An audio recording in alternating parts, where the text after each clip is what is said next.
এখন আর আবেগে কিছু হবে না, ক্যালকুলেটর বের করার সময় এসে গেছে।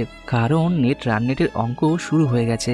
ইংল্যান্ড সুপার 8-এ টানা 3 ম্যাচ জিতে ইতিমধ্যে সেমিফাইনালের জায়গা করে নিয়েছে। তারা এখন টেবিলের 1 নম্বরে।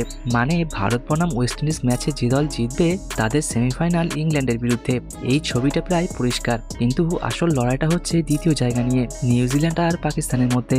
এখন পরিস্থিতি এমন যে পাকিস্তান যদি সেমিফাইনালে জিতে চায় তাহলে শুধু জিতলেই হবে না, বড় মার্জিনে জিততে হবে। কিন্তু পাকিস্তান আগে ব্যাট করলে তাহলে 60 থেকে 65 রানের ব্যবধানে জিততে হবে, অর্থাৎ 170 করলে প্রতিপক্ষকে 110 থেকে 115-এর মধ্যেই আউট করে দিতে হবে। আর যদি পরে ব্যাট করে তাহলে 13 ওভারের আশেপাশে রান তাড়া করে তুলতে হবে। মানে 150 রান তাড়া করতে হলে প্রায় 13 ওভারই শেষ করতে হবে। শুনতে কঠিন, হ্যাঁ কঠিন, অসম্ভব না, একেবারেই না। এখন একটা গুরুত্বপূর্ণ বিষয়, যদি আমি ক্রিকেটের সাধারণ বুদ্ধি দিয়ে বলি তাহলে পাকিস্তানের জন্য সেরা অপশন হবে টস জিতে আগে বল করা। কারণ ব্যাট হাতে আপনি গতি নিয়ন্ত্রণ করতে পারবেন, বল হাতে সবসময় মার্জিন নিয়ন্ত্রণ করা যায় না। এবার একটু ইংল্যান্ডের কথায় আসি। তারা নিখুঁত ক্রিকেট খেলেনি, কিন্তু তারা ম্যাচ জিতেছে, এটাই আসল কথা। নিউজিল্যান্ড শুরুটা দুর্দান্ত করেছিল। টিম সাইফট আর ফিন অ্যালান দ্রুত রান তুলেছিল, 169 খারাপ স্কোর নয়। তারপর নতুন বলে 2 উইকেট, বাটলার ও ফিল সল্ট আউট। তখন মনে হচ্ছিল নিউজিল্যান্ড ম্যাচে এগিয়ে, কিন্তু এখানে পার্থক্য করে দেয় ইংল্যান্ডের স্কোয়াড গভীরতায়। Will Jacks, Rehan Ahmed, Sam Curran, Tom Banton কেউই 40 করেনি, কিন্তু সবাই 20 থেকে 30-এর গুরুত্বপূর্ণ রান করেছেন। আর একটা ওভার, গ্লেন ফিলিপসের 18তম ওভারে 22 রান, সেখানেই ম্যাচ ঘুরে যায়। উইল জ্যাক্সকে ওপেনার থেকে নামিয়ে 7 নম্বরে খেলানো হচ্ছে। এই সিদ্ধান্ত সহজ নয়, কিন্তু তিনি এই জায়গায় নেমেই ম্যাচ জিতিয়ে দিচ্ছেন। যেখানে দরকার সেখানেই চার, যখন চাপ তখন শান্ত মাথা। এটাই বড় খেলোয়াড়ের চিহ্ন। হয়তো সবচেয়ে বেশি রান করেননি, কিন্তু সবচেয়ে গুরুত্বপূর্ণ রান করেছেন।